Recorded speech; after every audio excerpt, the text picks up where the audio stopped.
Ezequiel capítulo 23.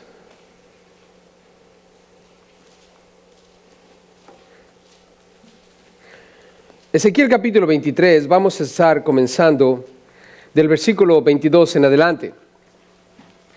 Y en este capítulo empezamos a hablar acerca de la corrupción del pueblo de Dios, la corrupción del pueblo de Dios. Y lamentablemente el pueblo de Dios comenzó a incursionar en la idolatría, empezaron a coquetear con los pueblos a su alrededor, como Babilonia, Egipto, Asiria, y se convirtieron en una nación pagana, después de haber sido una nación bajo Dios.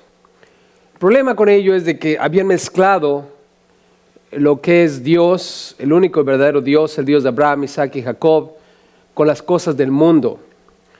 Y vamos a aprender de esto hoy porque es importante no permitir que la corrupción entre en nuestras vidas. Vamos a ver la segunda parte de este tema, la corrupción del pueblo de Dios, y comenzamos en el versículo 22. Así es que por favor vayan ahí conmigo, vamos a ir a través del resto del capítulo, versículo por versículo, discerniendo lo que Dios tiene para nosotros. Y en primer lugar vean cómo a causa de su corrupción, el Señor va a traer un juicio sobre ellos. En particular, la pregunta es, ¿en qué parte de Israel es Jerusalén? Si bien recuerdan, este capítulo habla de dos hermanas. Una en referencia a Samaria, o la parte norte, y la otra en referencia a Jerusalén, la parte sur. Entonces vamos a hablar acerca de la parte sur, que es Jerusalén. Versículo 22 dice, por tanto, a Oliva, que es el nombre ficticio que se le da a Jerusalén en la ilustración que Dios dio en los versículos anteriores. Por tanto, a Oliva, Jerusalén, así ha dicho Jehová el Señor, he aquí que yo suscitaré contra ti a tus amantes, de los cuales se hastió tu alma, y les haré venir contra ti en derredor. ¿Quiénes van a pelear contra Jerusalén? Sus propios amantes. Observa que ellos, dice la Biblia aquí, se habían hastiado. Y la corrupción llegó a ser tal en Jerusalén que el Señor tuvo que traer un juicio. Y lo que está haciendo Dios es volteando la situación. Dios le llama al paganismo que ellos están experimentando tus amantes. Y esto nos enseña lo siguiente, hermanos. La verdad es que en aquello que nosotros empecemos a enamorarnos, además de Dios, ¿estamos de acuerdo que nuestro único amor debe ser Dios? Él es y debe ser nuestro único amor. Pero cuando tú y yo empezamos a coquetear con el mundo y empezamos a enamorarnos, entre comillas, de otro Dios, cualquiera que esto sea, cualquier cosa que pueda apartarnos de Dios, fama, dinero, vicios, la inmoralidad sexual, lo que tú quieras, lo que pueda atraerte, lo que pueda seducirte. Tú y yo como cristianos podemos enamorarnos de tal asunto que para Dios es pecado, porque debe ser solo un amor. Eventualmente ese amante que nosotros tenemos, cualquier cosa que esto sea en tu vida y en la mía, va a voltearse en contra nuestra, nos va a destruir, va a ser el instrumento mismo que Dios va a usar para destruirnos. Y debemos tener cuidado. Al principio, el pecado se mira atractivo, seductivo, pero eventualmente puede destruirnos y nos va a destruir si no tenemos cuidado. Pero observa que el versículo 22, Dios dice, yo suscitaré contra ti. Después al final del versículo 22 dice, les haré venir contra ti. Es Dios quien va a hacer esto. ¿Estamos de acuerdo, familia? Es Dios. 23. Vienen contra ti los de Babilonia y todos los caldeos, los de Pecod, Soa y Coa y todos los de Asiria con ellos. Aquí viene el asunto que atrajo a Israel. Jóvenes codiciables, gobernadores y capitanes, nobles y varones de renombre que montan a caballo, todos ellos.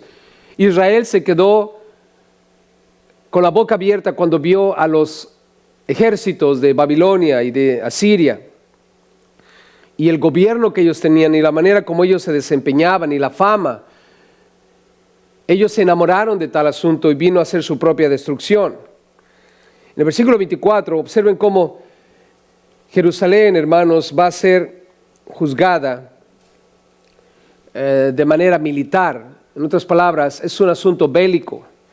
Vendrán contra ti carros, carretas, ruedas y multitud de pueblos. En otras palabras, es un ejército. En nuestros días serían tanques, armamento, escudos, paveses, eso es corazas, yelmos.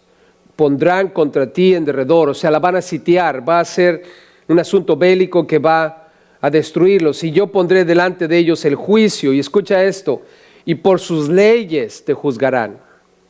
O sea, el pueblo de Israel va a ser juzgado por Babilonia, bajo las leyes de Babilonia. Dios va a usar esas leyes para juzgar al pueblo de Israel. Dios puede usar naciones para juzgar a su pueblo, hermanos. Nosotros como nación, los Estados Unidos, fuimos una nación que comenzó con muchos principios cristianos. Si tú entras a las cortes, si observas a tu alrededor en los edificios gubernamentales de nuestra nación más antiguos, te vas a dar cuenta que hay versículos bíblicos, hay alusión al cristianismo como las tablas, los 10 mandamientos. Hay, aún en nuestros billetes puedes encontrar la estrella de David y también el motto que nosotros tenemos o el lema, en Dios confiamos. ¿Estamos de acuerdo que esta nación fue fundada en principios cristianos, hermanos? Y lo puedes ver por donde quiera que tú vayas a través de la historia de nuestra nación. Pero, ¿qué necesitamos aprender de esto? Si nuestra nación se corrompe, hermanos, si nuestra nación se vuelve una nación pagana, nosotros vamos a ser destruidos por otras naciones. ¿Podemos ver aquí, hermanos, que Dios puede usar otras naciones para destruirnos a nosotros? Saben que somos una nación muy poderosa y en realidad no hay una nación que pueda ser nuestro contrincante. Tenemos la oportunidad de disfrutar de libertad porque tenemos un ejército poderoso, hermanos. Pero ojo aquí, ese no debe ser nuestra confianza. Amén. Nuestra confianza debe ser siempre el Señor y no apartarnos del Señor. En el momento en que nosotros nos paganicemos y nos convirtamos en una nación secular que excluye a Dios de su vida, vamos a terminar en las manos de otra nación. Y esto también para decirles lo siguiente, hermanos. No es de sorprendernos que otras naciones sean más pobres y estén esclavas de otras naciones. Es a causa de su pecado, hermanos. Recuerden que Dios le dijo a la nación de Israel, si tú me obedeces, yo te voy a poner por cabeza. ¿Y acaso no es verdad que los Estados Unidos, hermanos, bien o mal, de alguna manera u otra han tratado de mantener sus principios cristianos? En verdad me sorprende que nosotros en nuestros países latinos, que nos consideramos países católicos, y sin embargo, hermanos, estamos en una pobreza y en una esclavitud muy horrenda. Y esa causa del pecado, hermanos. Observen conmigo cómo en el versículo 25-26, hablando del juicio que viene sobre ellos, Dios le dice a Jerusalén que van a ser castigados con furor, o sea, va a ser algo despiadado, hermanos. Pondré mi celo contra ti. ¿Acaso no es verdad que Dios está celoso cuando nosotros nos entregamos a otros dioses, hermanos? ¿O estamos coqueteando con el mundo? ¿Se pondrá Dios celoso de nosotros? Dios nos cela, hermanos. Dios nos desea para Él solo. Y procederán contigo, dice la Biblia, con furor. Te quitarán tu nariz y tus orejas. Hermanos, imagínense esto que está escuchando el pueblo de Israel. Tu amante, con quien tú te deleitabas, con quien tú estabas pasando un buen tiempo, ahora va a ser el que te va a cortar las orejas y la nariz. Literalmente, hermanos, los mataron a espada. Les hicieron estas atrocidades. Lo que te quedare caerá a espada. Ellos tomarán a tus hijos y a tus hijas, y tu remanente será consumido por el fuego. Y te despojarán de tus vestidos y te arrebatarán todos los adornos de tu hermosura.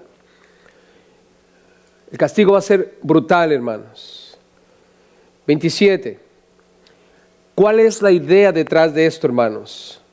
¿Qué es lo que Dios está buscando? ¿Por qué, hermano, escúchame bien, hermana, por qué razón nosotros como creyentes, cuando estamos coqueteando con el mundo, cuando estamos empezando a pecar contra Dios deliberadamente, cuando proponemos en nuestro corazón apartarnos de Dios para ir en pos de nuestra lujuria, nuestra lascivia, nuestra concupiscencia, nuestros vicios, lo que tú quieras, cosas que Dios no permite? ¿Por qué razón Dios trae juicio sobre nosotros? ¿Por qué razón nos agarran en la movida? ¿Por qué razón todo nos sale mal? ¿Por qué tenemos que pasar por consecuencias brutales? ¿Cuál es la razón? ¿Por qué Dios está permitiendo esto en Jerusalén? ¿Cortarle las orejas y la nariz a la gente de Israel, la nación de Dios? Sí, esa es la razón. Versículo 27. Esa es la razón, hermanos. Lo que Dios quiere. Y haré cesar, escucha, haré cesar, haré que termine de ti tu lujuria y tu fornicación de la tierra de Egipto, y no levantarás ya más a ellos tus ojos, ni nunca más te acordarás de Egipto. ¿Por qué razón, hermanos, Dios trae juicio sobre nuestro pecado? Para que dejemos de hacerlo. ¿Por qué Dios juzga a las naciones, a la sociedad, a nosotros? Para que dejemos de pecar. Así de sencillo, hermanos. ¿Estará bien que nos vaya mal cuando estemos intentando pecar contra Dios? ¿Estará bien, hermanos? Sí, está bien. Y así debe ser. Y ojalá que Dios tenga misericordia cuando pasemos por situaciones brutales, hermanos. Pero entendamos, cuando estemos pagando las consecuencias de nuestro pecado, la razón por la cual Dios hace eso no es porque Dios sea malo, sino porque Dios no quiere que pequemos contra Él. Y la razón, hermanos, es porque la paga del pecado es ¿qué? Muerte. ¿Cuántos de ustedes quieren terminar en el infierno? ¿Queremos terminar en el infierno, hermanos? ¿Queremos eso para nuestra vida después de la muerte? ¿Estará bien entonces que Dios nos juzgue, nos castigue y de alguna manera brutal nos saque de nuestra idea de pecar contra Él, hermanos? Para mantenernos en el reino. Que así sea, hermanos. Recuerden lo que la Biblia dice en Hebreos. Dios al que ama, disciplina. Así como el padre que ama a sus hijos, disciplina. Y está bien, hermano. Si un día tú y yo pecamos contra Dios y Él viene de una manera brutal contra nosotros, trayendo juicio para sacarnos de eso, hermano, debemos darle gracias. Amén. Debemos darle gracias. Porque no nos abandonó a nuestro propio destino, no nos dejó en nuestro pecado para morir y pasar la eternidad en el lago de fuego. Y escucha lo que dice el Señor. Y eso es lo que Él desea eventualmente cuando juzgue al mundo entero. Haré cesar, dice la Biblia. Nunca más levantarás tus ojos, nunca más te acordarás. Hermanos, un día no va a haber más pecado. No vamos a mirar más el pecado. No nos vamos a acordar más del pecado. Amén. Gloria a Dios por eso. No va a haber más llanto, ni más tristeza, ni más dolor. Pero ahora vean conmigo el versículo 28 al 34. Este juicio, hermanos, a raíz de la corrupción que hay en ellos, tiene un propósito. Y es un propósito divino. Y quiero que vean cómo en los versículos que vamos a leer, Dios dice yo voy a hacer esto, porque es el plan de Dios, que dejemos de practicar el pecado y que nos alejemos de ello. Dice el versículo 28, porque así ha dicho Jehová el Señor, he aquí yo, ¿quién está hablando, hermanos? Dios, yo te entrego en mano de aquellos que aborreciste, en mano de aquellos de los cuales se hastió tu alma. O sea, al principio los aborrecían, después se enamoraron de ellos y ahora los aborrecen porque los han subyugado. Y dice Dios, yo te voy a entregar en sus manos, los cuales procederán contigo con odio y tomarán todo el fruto de tu labor y te dejarán desnuda y descubierta. Y se descubrirá la inmundicia de tus fornicaciones y tu lujuria y tu prostitución. 30. Escuchen otro yo. Estas cosas se harán contigo. La versión en inglés dice, yo haré esto contigo, porque fornicaste en pos de las naciones, con las cuales te contaminaste en sus ídolos. Versículo 31. En el camino de tu hermana anduviste. Escuchen lo que dice. Yo pues pondré su cáliz en tu mano. Dice el Señor, yo pues pondré su cáliz en tu mano. Así ha dicho Jehová el Señor. Beberás el hondo y ancho cáliz de tu hermana. ¿Se acuerdan de la hermana? ¿Quién era la hermana en el norte? Samaria. Y Dios les dice aquí, ¿ves el cáliz que ellos tomaron? El juicio que ellos pasaron. Porque Samaria cayó primero, hermanos. Dios juzgó a Samaria primero. Y Jerusalén lo vio. Y Dios le está diciendo, mira, lo que le pasó a tu hermana, te va a pasar a ti también. Vas a tomar del cáliz de su mano. Versículo 32. Así ha dicho Jehová el Señor, beberás el hondo y ancho cáliz de tu hermana, que es de gran capacidad. De ti se mofarán las naciones y te escarnecerán. Serás llena de embriaguez y de dolor por el cáliz de soledad y de desolación, por el cáliz de tu hermana Samaria. Lo beberás, pues, y lo agotarás y quebrarás sus tiestos y rasgarás tus pechos. Escucha esto, porque yo he hablado, dice Jehová el Señor. ¿Está claro, hermanos, que todo este juicio viene de mano de Dios? Yo lo voy a hacer, yo haré contigo todo esto, yo te voy a poner el cáliz, yo he hablado, dice el Señor. Y todo esto, hermanos, es algo brutal. Por lo tanto, cuando estemos viendo a nuestro alrededor y Dios va a tener que juzgar el pecado en alguna nación, en algún lugar, es Dios quien lo está haciendo. ¿Se acuerdan una vez que en Haití vino un terremoto bien brutal y destruyó todo el país, ese lugar, esa isla?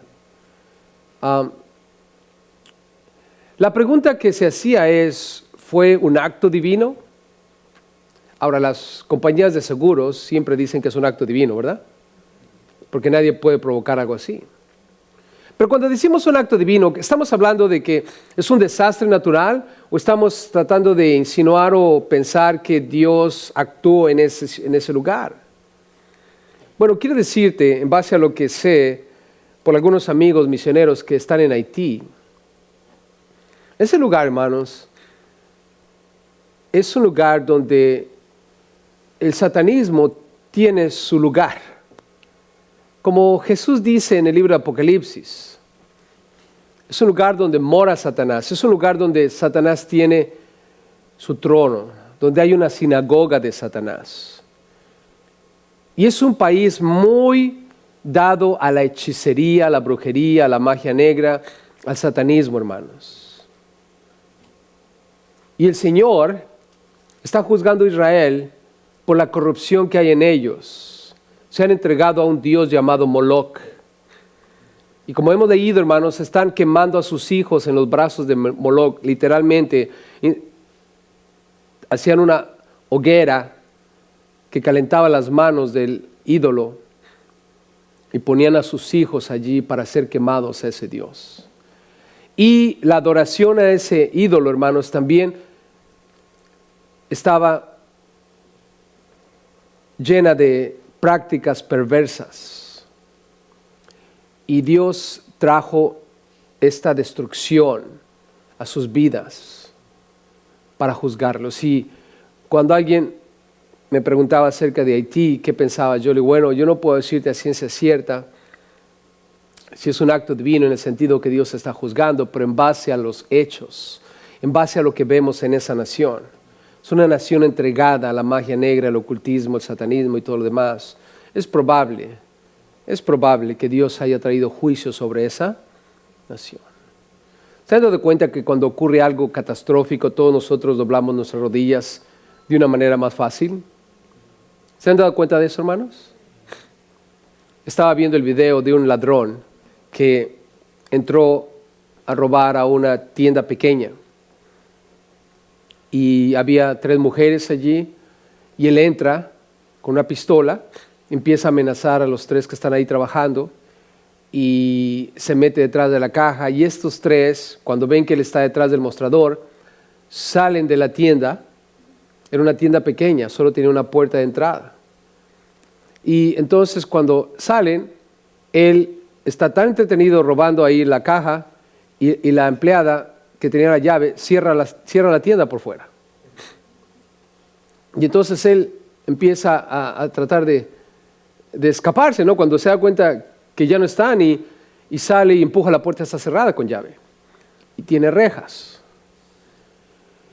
Entonces empieza a disparar la puerta y no puede abrirla, y empieza a buscar por todos lados, y es un momento intenso en su vida ahí, y de repente se empieza a agarrar la cabeza y empieza a orar. Empieza a orar.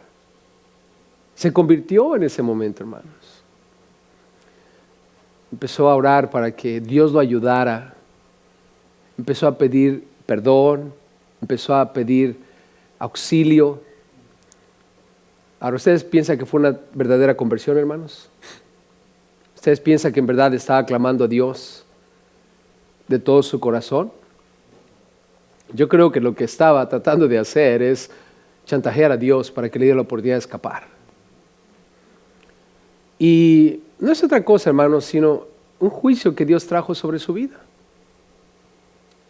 Ahora, el hecho de que empezó a orar me hace pensar, hermanos, yo no sé tú, pero me hace pensar que de alguna manera ha tenido contacto con Dios.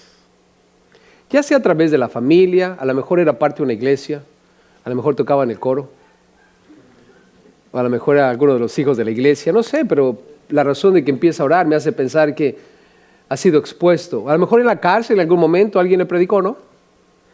Y le compartió de que él... Pero ¿qué es lo que veo ahí, hermanos? Dios trae un juicio sobre él, y la idea es de que se aparte del pecado. Y espero en Dios que cuando entre a la cárcel, porque llegan los policías después, abren la puerta, lo tiran al suelo, lo arrestan y se lo llevan. Y pasó un tiempito en la cárcel. Espero en Dios que ese juicio sobre su vida sea para bien. La idea detrás de un juicio de parte de Dios, hermanos, es que nos apartemos del pecado. Pero vemos aquí que el plan de Dios es que ellos aprendan la lección. Ahora vean conmigo el versículo 35. Por tanto, en conclusión, dice el Señor, así ha dicho Jehová el Señor, por cuanto te has olvidado de mí. ¿Cuál es el pecado de ellos, hermanos? Se olvidaron de Dios. Y Dios les dice, mira, este es el asunto. Quiero que entiendas tu pecado. Te has olvidado de mí y me has echado tras tus espaldas. Echado tras las espaldas, hermanos. Si Dios estuviera contigo literalmente, o sea, como Jesús cuando estaba aquí en la tierra con los discípulos. Sabemos que Dios está con nosotros, ¿verdad que sí? De manera espiritual, Él está y vive con nosotros. Pero si literalmente estuviera Jesús como a un lado tuyo, ¿dónde lo quieres? ¿Enfrente guiándote por dónde ir o atrás? Enfrente, ¿no? Queremos que Él vaya enfrente. Sería mejor, mira, ¿para dónde vamos? Tú dale, tú camina, yo te sigo. Lo que tú hagas yo voy a hacer. Cuando dice que lo han echado tras sus espaldas, quiere decir que lo tienen atrás, no enfrente. Entonces Dios les dice, miren, pueblo de Israel, yo ya no soy más para ustedes quien guía. Ya no soy a quien ustedes siguen, a quienes ustedes están mirando para avanzar. Ustedes están tratando de llevarme a mí. Me están llevando a cosas que no. Me han olvidado. Y ese es un asunto peligroso, hermanos. Olvidarnos de Dios. Pregunta, ¿ustedes creen que es posible como cristianos que nos olvidemos de Dios? ¿Creen que sea posible, hermanos? ¿Será posible que un día nos olvidemos de Dios? Es posible, hermanos, ellos lo hicieron. ¿Cómo podría yo olvidarme de Dios? ¿Qué es lo que me mantiene consciente de Dios, hermano? Hay varias cosas en mi vida y quiero compartírtelas. Y espero en Dios que mientras lo hago, tú también pienses, ¿cómo es que tú te mantienes consciente con Dios? Bueno, en primer lugar, tenemos la Biblia. ¿Verdad que sí? El leer la Biblia todos los días, hermanos, ¿me mantendrá a mí consciente de Dios? Sí. Cada vez que estoy leyendo la Biblia, estoy pensando en Dios. Mi mente está pensando en Dios. Yo vengo a la iglesia todos los domingos. Qué interesante, ¿verdad? Yo no puedo faltar los domingos. Y vengo también los miércoles, y vengo también los jueves, y también los martes, y también los lunes, y a veces también los viernes. Y si tengo el día libre el sábado, también vengo el sábado. ¿Será bueno que esté yo aquí todos los días, hermanos? ¿Piensas que está bien? ¿Por qué está bien? Independientemente de que soy el pastor. ¿Sabes que este lugar me mantiene una conciencia de quién? De Dios. Porque este lugar está dedicado a Dios. Cuando yo vengo el domingo y estoy contigo, y estoy oyendo la palabra y estoy cantando a Dios, mi conciencia está conectada con Dios. Cuando estoy orando, hermanos, ¿estará bien que oremos todos los días? Sí, ¿por qué? Porque estamos conscientes de Dios. En el trabajo, durante nuestro tiempo libre, hermanos, durante nuestro tiempo libre, y estamos con los compañeros del trabajo, ¿estará bien que esté hablando con ellos de Dios? Sí, porque eso me mantiene pensando ¿en quién? En Dios. ¿Saben que hay personas que dicen, no, ¿sabes qué? Yo no necesito ir a la iglesia. Dios está en todo lugar. Me voy a ir a la playa. En lugar de ir a la iglesia, me voy a ir a la playa. Me voy a llevar una Coca-Cola bien fría, mi toalla, y ahí me voy a acostar a meditar en Dios. ¿Tú piensas que va a meditar en Dios? ¿Tú piensas que va a meditar en Dios? Hoy se llevó su Biblia en el teléfono, acostado ahí en la playa, con su Coca-Cola bien fría y su Biblia en el teléfono. ¿Tú crees que va a estar meditando en Dios de pronto? ¿Y qué hay de las distracciones? ¿Podríamos pensar en distracciones, hermanos? Mira, una vez que tú dejas de orar tu Biblia, una vez que tú dejas de leer tu Biblia, una vez que tú dejas de orar, dejas de congregarte, dejas de hablar de Dios, eventualmente te vas a olvidar de Dios. ¿Y sabes qué va a pasar, hermano? Algo más va a tomar control de tu mente. ¿Cuántos lo creen, hermanos? ¿Será bueno mantenernos conscientes de Dios? ¿Será importante, hermanos, tener en la conciencia a Dios? Sí, porque cuando tú tienes a Dios en tu conciencia, Él siempre te va a guiar porque está enfrente de ti, hermano.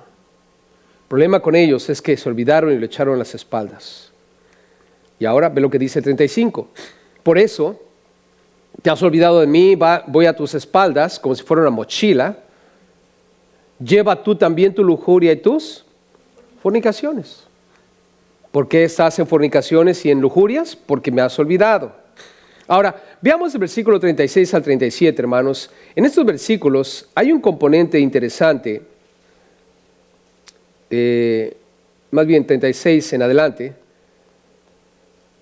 del 36 al 47. Quiero mostrarles aquí los componentes que te llevan a rebelarte contra Dios. Y aquí tenemos que poner atención. Debo evitar esto para no rebelarme contra Dios. En primer lugar, vean el versículo 36. Y me dijo Jehová, hijo de hombre, ¿no juzgarás tú a Ahola, que es Samaria, y a Oliva, que es Jerusalén, y les denunciarás sus abominaciones? Porque han adulterado, y hay sangre en sus manos, y han fornicado con sus ídolos. Hermanos, el primer componente de la rebelión es la desobediencia a los mandatos de Dios. Es lo que hicieron aquí. Vayan conmigo rapidito a Deuteronomio 6, por favor. Quiero mostrarles en Deuteronomio 6 el mandamiento que ellos han desobedecido.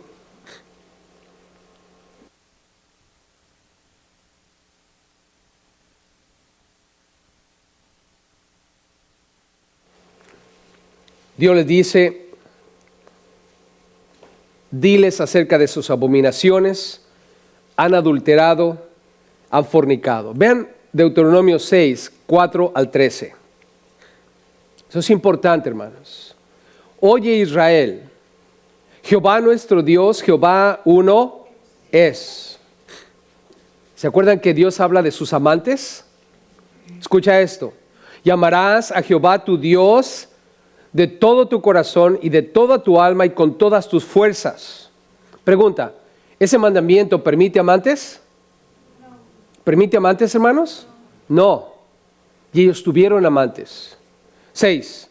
Y estas palabras que yo te mando hoy estarán sobre tu corazón y las repetirás a tus hijos y hablarás de ellas estando en tu casa y andando por el camino y al acostarte y cuando te levantes.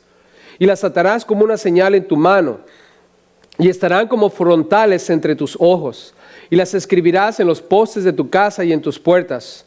Cuando Jehová tu Dios te haya introducido en la tierra que juró a tus padres, Abraham, Isaac y Jacob, que te daría, en ciudades grandes y buenas que tú no edificaste, y casas llenas de todo bien que tú no llenaste, y cisternas cavadas que tú no cavaste, viñas y olivares que no plantaste, y luego que comas y te sacies. Escucha esto.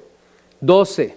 Cuídate de no olvidarte de Jehová, que te sacó de la tierra de Egipto, de casa de servidumbre. 13. A Jehová tu Dios temerás, y a Él solo servirás, y por su nombre jurarás. Hermanos, el primer componente para rebelarnos contra Dios es no hacer caso de sus mandamientos. Por eso Dios dice, no te olvides de mí. ¿Y por qué debo cumplir los mandamientos de Dios, hermanos? ¿Para salvarme? La respuesta es no. La salvación es por obras. Amén. ¿Por qué debo obedecer los mandamientos de Dios? Para que Dios me bendiga y no me castigue y no traiga calamidad sobre mi vida. ¿Cuál es la razón del castigo y la calamidad? Para que dejemos de pecar, hermanos. ¿Está claro? Dios es bueno, ¿verdad, hermanos? Dios es bueno. Regresemos a Ezequiel, por favor. En el versículo 37,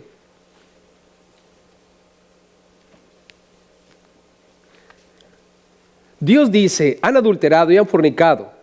Y luego nota en el versículo 37 al final, dice, y aún a sus hijos que habían dado a luz para mí, escucha, sus hijos eran para mí, los hicieron pasar por el ¿qué?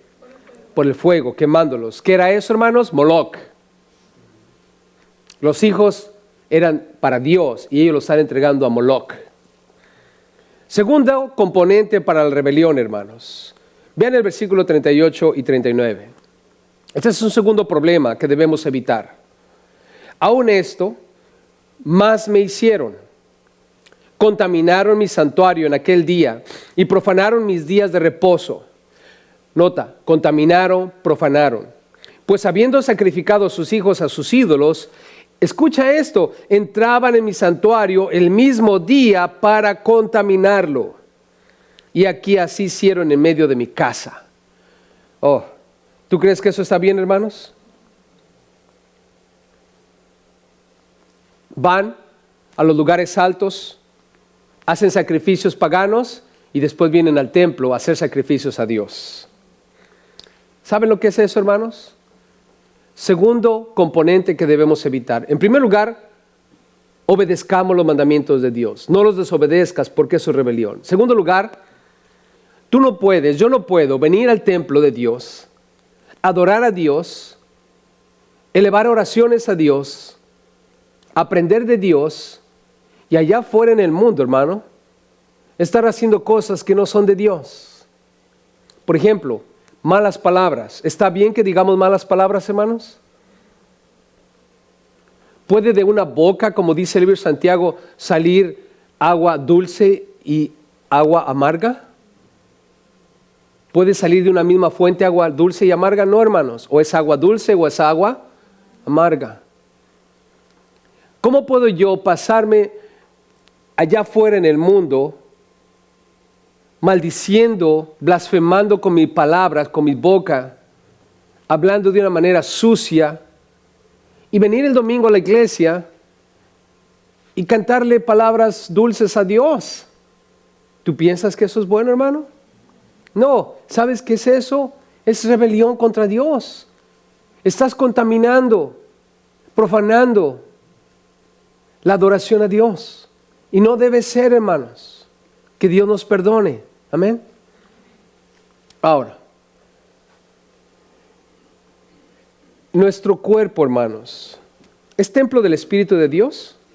Sí. Es algo que Él santificó, ¿no es cierto? Lo compró con su sangre para el uso exclusivo de Dios. Por lo tanto, hermanos, tengamos cuidado. ¿Qué es lo que nuestros ojos están viendo? ¿Qué es lo que nuestras manos están tocando? ¿Por dónde nuestros pies están caminando? Y tú añade lo que tú quieras. Asegurémonos, hermanos, de que durante la semana, durante los días que no estamos en contacto con hermanos o con situaciones que tienen que ver con Dios, y hay paganos a nuestro alrededor, o hay paganismo a nuestro alrededor, mantengamos nuestra postura de lo que somos. Somos hijos de Dios, hermano. Amén. Y eso incluye a nuestros hijos. ¿Se acuerdan cuando Jesús entró en el templo? Y sacó a los que estaban allí. Les dijo, han convertido mi casa de oración, la han convertido en una cueva ¿de qué? De ladrones. Ellos ya no tenían más conciencia de Dios, hermanos. Para ellos el templo era un negocio. Y que Dios nos libre de convertir la casa de Dios en un negocio también. Vean conmigo versículo 40 y 44, por favor. No solo desobediencia o profanar las cosas de Dios. Pero vean conmigo el versículo 40 al 44. Además, enviaron, llamaron hombres que viniesen de lejos, a los cuales había sido enviado mensajero. Y aquí vinieron. Y por amor de ellos, escucha lo que hizo Israel, mandó traer a los babilonios, a los asirios, a los egipcios. Y por amor de ellos te lavaste y pintaste tus ojos y te ataviaste con adornos. O sea, está describiendo a Jerusalén, a Israel, como una mujer que ha visto a un hombre. ¿Y qué es lo que esa mujer trata de hacer cuando ve a un hombre que le gusta? ¿No se va a arreglar? ¿No se va a bañar y perfumar? Hermanas casadas, no es que ustedes no se bañen ese perfume, yo sé que lo hacen. Los que no se bañan son ellos. Pero, ¿acaso no es verdad que una mujer soltera que de pronto se enamora de alguien va a hacer todo esto, hermanos? De alguna manera lo que quiere es seducirlo. Y es lo que está haciendo Israel. Pero no está sino coqueteando con el mundo. Y esa es otra cosa que es malo, que nos lleva a rebelarnos. En primer lugar, dejas de obedecer a Dios. En segundo, empiezas a profanar, empiezas a vivir en los dos mundos. Pero empiezas ahora a buscar apasionadamente las cosas del mundo. Te empiezas a cambiar, te empiezas a lavar, a perfumar para atraer lo que está en el mundo. Versículo 41.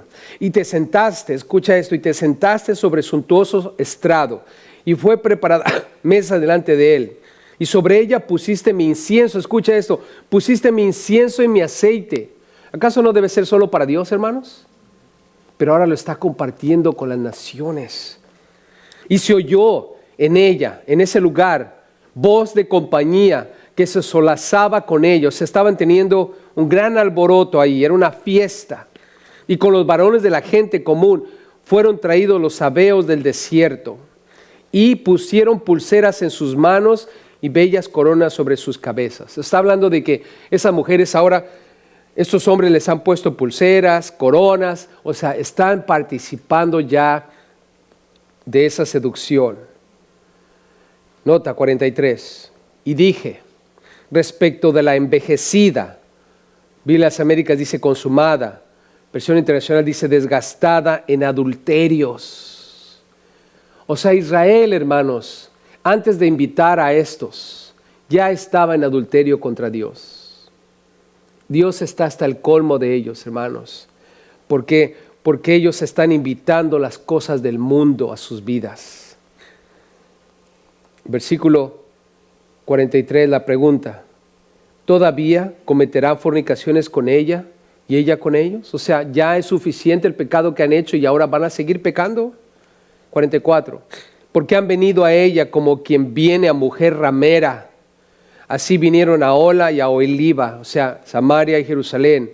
¿Cómo llama Dios a esas mujeres, a Samaria y a Jerusalén? Mujeres depravadas. ¿Por qué, hermanos? Porque están invitando la depravación.